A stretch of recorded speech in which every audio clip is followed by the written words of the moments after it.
আপনারা সবাই কেমন আছেন? আশা করি নিশ্চয়ই সবাই ভালো আছেন। তো আজকের নিয়োগ বিজ্ঞপ্তি নিয়ে আলোচনা করব আদ্দিন ওয়েলফেয়ার সেন্টার নিয়ে। তো এইখানে কি কি যোগ্যতা লাগবে এবং কয়টি পদে আবেদন করা যাবে এবং আবেদন করতে হবে কিভাবে, সকল বিষয় নিয়ে আলোচনা করব। তো ভিডিওটা না টেনে সম্পূর্ণ ভিডিওটা দেখবেন, তাহলে সবকিছু জানতে পারবেন। এবং যারা এই চ্যানেলের নতুন দর্শক, তারা চ্যানেলটি সাবস্ক্রাইব করে দেওয়ার অনুরোধ করছি। তো এখানে বলছে আদ্দিন ওয়েলফেয়ার সেন্টার, এখানে তাদের অফিস হচ্ছে চাষড়া চেকপোস্ট, ফুলেরহাট, যশোর।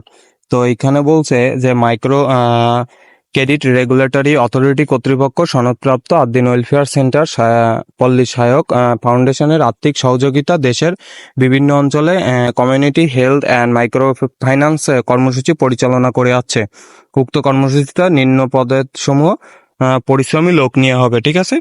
তো এইখানে বলছে যে খুলনা রংপুর বিভাগের সকল জেলা, ঢাকা বিভাগের ফরিদপুর, রাজবাড়ী, গোপালগঞ্জ ও মাদারীপুর জেলা, রাজশাহী বিভাগের বগুড়া, রাজশাহী, পাবনা ও নাটোর জেলার প্রার্থীরা অগ্রাধিকার পাবে। তো এখানে বলছে পদের নাম বলছে বন্ধুরা সরকারি শাখা ব্যবস্থাপক, পদ সংখ্যা হচ্ছে 50। তো 50 জনকে কিন্তু নিয়োগ দেবে। টোটাল 50টা পদ রয়েছে, 50টা পদে কিন্তু কর্মী নিয়োগ দিচ্ছে।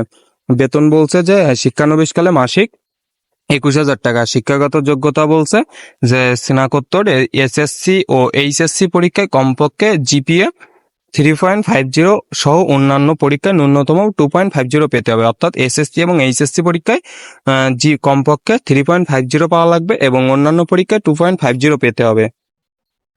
তারপরে বলছে অন্যান্য যোগ্যতা উচ্চতা কমপক্ষে 5 ফুট 4 ইঞ্চি, সুন্দর হাতের লেখা, সুস্বাস্থ্যের অধিকারী, কঠোর পরিশ্রমী হতে হবে, নির্ধারিতদের প্রত্যন্ত অঞ্চলে মাঠ পর্যায়ে কাজ করার মানসিকতা এবং নিজ নিজ ধর্মীয় অনুশাসন মেনে চলার অভ্যস্ত হতে হবে।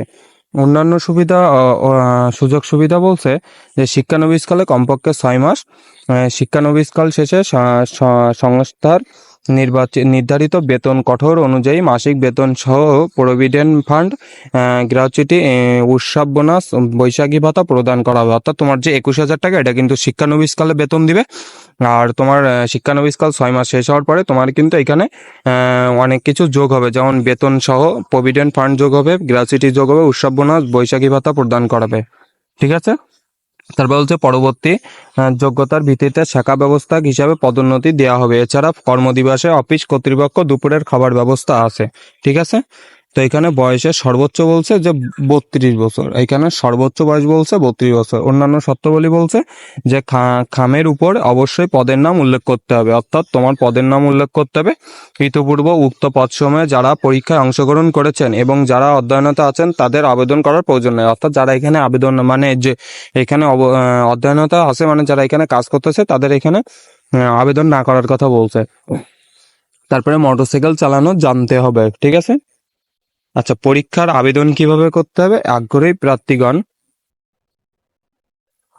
প্রার্থীদের নির্বাহী পরিচালক আদ্দিন ওয়েলফেয়ার সেন্টার বরাবর সহায়তায় লিখিত আবেদনপত্রে হোয়াটসঅ্যাপ নাম্বার সহ 2 কপি রঙিন ছবি, শিক্ষাগত যোগ্যতার সত্যায়িত সনদ, জাতীয় পরিচয়পত্রের ফটোকপি আগামী 28 ফেব্রুয়ারি 2025, অর্থাৎ 28 ফেব্রুয়ারি 2025 তারিখ রোজ শুক্রবার বিকাল 5 ঘটিকার মধ্যে আদ্দিন ওয়েলফেয়ার সেন্টারে, চাষড়া চেকপোস্ট, ফুলেরহাট, যশোর ডাকযোগে কুরিয়ার অথবা হাতে হাতে পৌঁছাতে হবে। অর্থাৎ তুমি যশোরে এই যে ঠিকানা বলছে, এই যে ওয়েলফেয়ার সেন্টার যশোর চেকপোস্ট, ফুলেরহাট, তো এখানে ডাকযোগে পাঠাইতে পারবা এবং কুরিয়ারে পাঠাতে পারবা এবং নিজে হাতে হাতে যে দিয়ে আসতে পারবা। এটা কিন্তু তোমার কুরিয়ারের মাধ্যমে, ডাকযোগের মাধ্যমে এবং হাতে যে পৌঁছায় লিখিত দরখাস্ত দিতে হবে। তো লিখিত দরখাস্ত দেওয়ার পরে তোমার কিন্তু হোয়াটসঅ্যাপে পরীক্ষার তারিখ, স্থান, সময় কিন্তু তারা জানিয়ে দিবে। তো এই ছিল আজকের আদ্দিন ওয়েলফেয়ার সেন্টারের নিয়োগ বিজ্ঞপ্তি সম্পর্কিত ভিডিও। তো কোনো কিছু জানার থাকলে অবশ্যই কমেন্ট করে জানাবে। আর যারা এখনো এই চ্যানেলটি সাবস্ক্রাইব করেন না, অবশ্যই অনুরোধ করবো যে চ্যানেলটি সাবস্ক্রাইব করে রাখার জন্য। তো সবাই ভালো থাকবেন, সুস্থ থাকবেন, দেখা হবে পরবর্তী কোনো ভিডিওতে।